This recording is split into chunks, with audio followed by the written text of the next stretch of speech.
అందరికీ నమస్కారం అండి.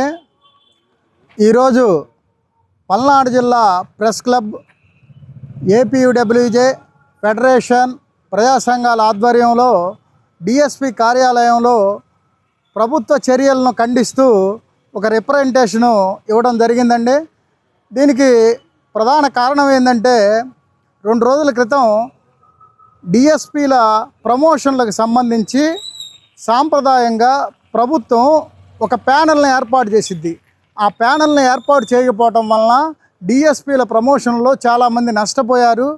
వాళ్ళకి రావాల్సిన బెనిఫిట్స్ ఏవైతే ఉన్నాయో అవి కోల్పోయారని ఒక వార్తా కథనాన్ని, డిఎస్పీలకు జరిగిన అన్యాయాన్ని సాక్షి పత్రికలో ఒక వార్తా కథనంగా ప్రచురించడం జరిగింది.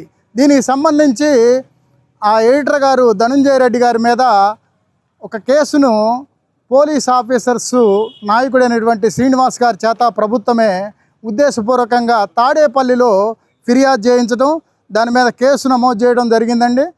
ఈ చర్యను మేము తీవ్రంగా ఖండిస్తున్నాం. పోలీస్ అధికారులకు అన్యాయం జరుగుతుందని ఏదైతే వాస్తవాలు అయితే ఉన్నాయో ఆ వాస్తవాలను తెలిపినందుకు అదే పోలీస్ స్టేషన్లో కేసు కట్టడం అనేది చాలా హాస్యాస్పదంగాను దుర్మార్గపూరితంగాను ఉంది.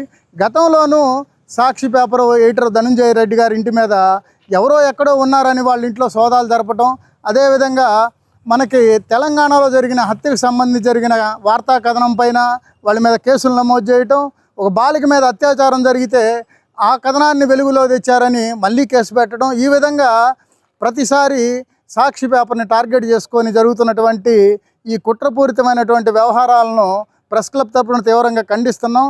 ఎన్నో సమస్యలు జర్నలిస్టులకు సంబంధించి ఉండగా ఆ సమస్యలను పరిష్కరించాల్సింది పోయి ఇప్పటికీ ఏడాదికి పైగా అయింది. ఎక్కడేషన్లు మళ్ళా పొరిగిస్తూ రివిజన్ చేస్తూ పోతూనే ఉన్నారు.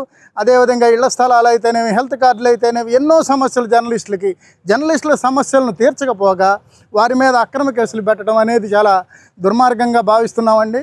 దయచేసి గౌరవ ముఖ్యమంత్రి నారా చంద్రబాబు నాయుడు గారు, గౌరవ డిప్యూటీ సీఎం పవన్ కళ్యాణ్ గారు ఇటువంటి విషయాలను దృష్టిలో ఉంచుకొని జర్నలిస్టులకు రక్షణ కల్పించాలని, తాజాగా ధనుంజయ రెడ్డి గారి మీద పెట్టినటువంటి అక్రమ కేసును ఎత్తివేయాలని పల్నాడు జిల్లా ప్రెస్ క్లబ్ తరపున విజ్ఞప్తి చేస్తున్నాం. Thank you.